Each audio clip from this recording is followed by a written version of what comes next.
Chairman, Prime Minister's Museum and Library, respected Sri Nupendra Mishra ji, Director, Prime Minister's Museum and Library, Sri Ashwini Lohan ji, and also respected N.V. Subhash, eldest grandson of P.V. Narasimha Rao, now BJP spokesperson of Telangana, distinguished guests, ladies and gentlemen, good evening, all of you. We have gathered here today to reflect on the life and legacy of one of the greatest sons of Bharat Mata and also Bharat Ratna, our Prime Minister, former Prime Minister P.V. Narasimha Rao garu. P.V. Narasimha Rao garu, I had a very good equation because we were all one state, from Telugu state at that time. I had a very good equation with him. I know him very well. He was a great statesman and also visionary. The Telugu community is proud of him. He was a true Telugu Bidda who reshaped the destiny of our great nation. Born in a humble family, that too farming family, he showed brilliance from a young age.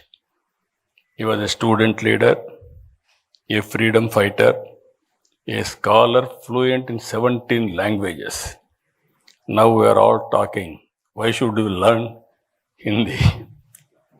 Not only he learned Hindi, he has learned 17 languages. That is how he has become a great man. I am very happy. Today I witnessed one of the best our museum. I really appreciate management committee. Now if you come here, who is who has brought what public policy, how it is reflecting on our lives, and also how it is going to reflect for future of all of us.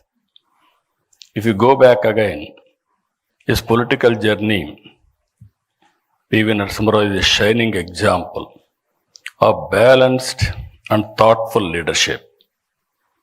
He served the country in many important roles as a member of parliament, Chief Minister of Andhra Pradesh, as Union Minister for External Affairs, Defence, Home, and of course finally Prime Minister of India. Very few leaders have had such vast experience, who is aware of social, political and economic challenges country is facing. If you see here, post-independence India, I am dividing two parts. One is from freedom to economic reforms. From economic reforms to now, post and pre-independent economic reforms. In the pre-economic reform era, before 1991, India followed a socialist economic model. Economy saw heavy regulations, restrictions known as license Raj. Foreign investments was limited and business faced a lot of hurdles. The economy grew very slowly, averaging at around 3 to 4%.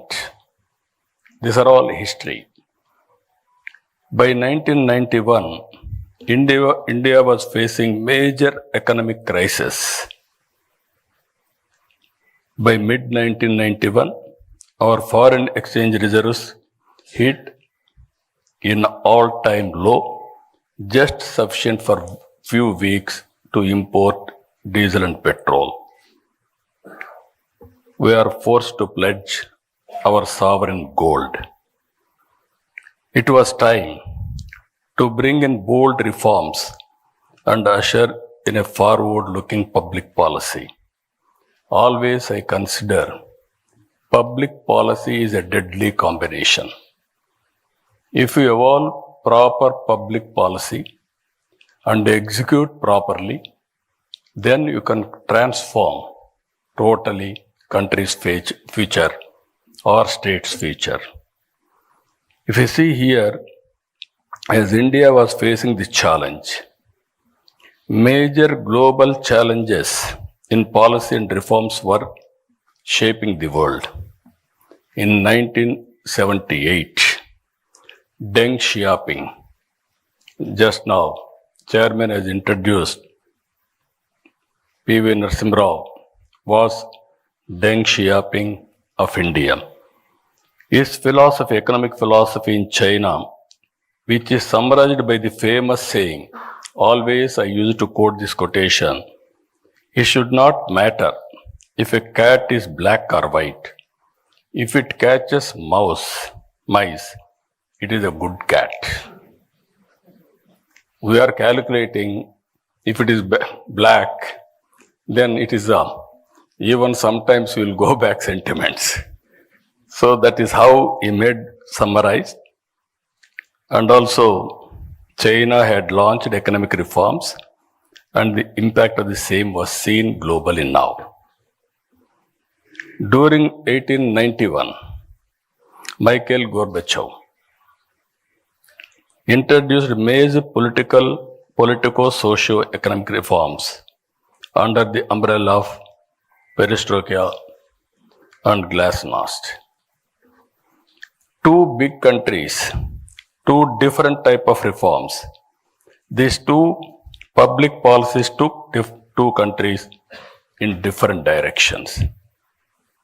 If you see today, China and also erstwhile Russia, it is in this context that P.V. Narasimha Rao became the Prime Minister in India in June 1991.